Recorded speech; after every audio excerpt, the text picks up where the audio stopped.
የሙስሊም ወንድ ባፈቅር ከእርሱ ጋር በትዳር መኖር እችላለሁ ሆይ? መልሱ አይቻልም ነው። ክርስቲያኖች ይህንን መልእክት ለሁሉም ሰው ሼር አድርጉ። እንደዚህ አይነት ጥያቄ የሚመጣው በአህዛብ ሀገር ከሚኖሩ እህቶቻችንና ወንድሞቻችን ነው። ስለዚህ ይህ መልእክት ለሁሉም ሰው ስለሚጠቅም ሼር አድርጉ።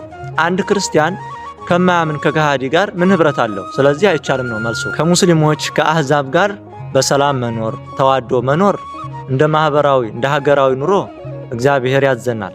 ከዛ ውጭ ግን ለትዳር ግን እግዚአብሔር አያዝም፣ መጽሐፍ ቅዱስ አያዝም ማለት ነው። ግን አንዲት ሴት አንድ የሙስሊም ወንድ ብታፈቅርና ከእርሱ ጋር ብትጋባ ህይወቷም እንደሚመስል ልንገራችሁ። አንደኛ የስላሴን ልጅነት ታጣለች። ሁለተኛ ክርስቶስ ነፃ አውጥቷታል፣ እሷ ወደ ባርነት እየሄደች ነው። ሶስተኛ አራተኛ ቅምጥ ሆና ነው የምትቀመጠው ከቤት። አምስተኛ በ50 ዓመቷ እሱ የ6 ዓመቷን ከድጃ ወይም ፋጡማን ሲያመጣ እሷ የፋጡማና የከድጃን የሽንት ጨርቅ አጣቢ ነው የምትሆነው ማለት ነው። ስለዚህ አይቻልም ነው። ሲጀመር ከሰላምታ ከወንድማማችነት ፍቅር ውጭ ምንድነው የሚያገናኘን ከነሱ ጋር? አለቀ። ከነርሱ ጋር በሰላም መኖር፣ መዋደድ፣ ማህበራዊ ኑሮ መኖር መጽሐፍ ቅዱስ አዞናል፣ እንኖራለን። ነገር ግን እነሱ ጋር በትዳር መኖር እንችላለን ማለት ይሄ አመፀኝነት ነው ማለት። እሺ ሄድሽ አሁን በዘመናችን ብዙ ሴቶችን አያለሁ፣ እህቶቻችን ብዙ ስተት ሲሰሩ ያለሁ።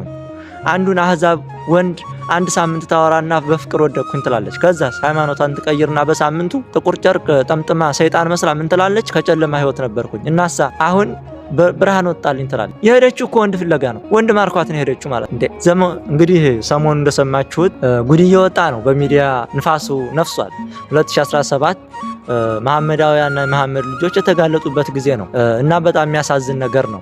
እና አንዲት ሴት የሙስሊሙ ወንድ አፍቅራ ብትሄድ ፍላጎቷ ምንድነው? ያን በሚዲያ የምትሰሙትን ፈልጋ ነው የምትሄደው ማለት። ስለዚህ ልክ አይደለም ነው። እንዴት ነው ይሆናል? መጽሐፍ ቅዱስ ስለዚህ ነገር ምን ይላል ስንል በሁለተኛ ቆሮንቶስ ምዕራፍ 6 ቁጥር 14 ላይ እንዲህ ተብሎ ከማያምኑ ጋር በማይመች አካሄድ አትጠመዱ። ጽድቅ ከአመጽ ጋር ምን ተካፋይነት አለው? ብርሃንም ከጨለማ ጋር ምን ህብረት አለው? ክርስቶስ ከቤልሆር ጋር ምን መስማማት አለው? ወይስ የሚያምን ከማያምን ጋር ምን ክፍል አለው? ለእግዚአብሔር ቤተ መቅደስም ከጣዖት ጋር ምን መጋጠም አለው? እኛ የሕያው እግዚአብሔር ቤተ መቅደስ ነንና። እንዲሁም እግዚአብሔር ተናገረ እንዲህ ሲል በእርሱ እኖራለሁ፣ በመካከላችሁም እመላለሳለሁ፣ አምላካችሁም እሆናለሁ፣ እነርሱም ሕዝቤ ይሆናሉ ይላል። ስለዚህ አይቻልም ነው መልሱ። እግዚአብሔር ይስጥልኝ።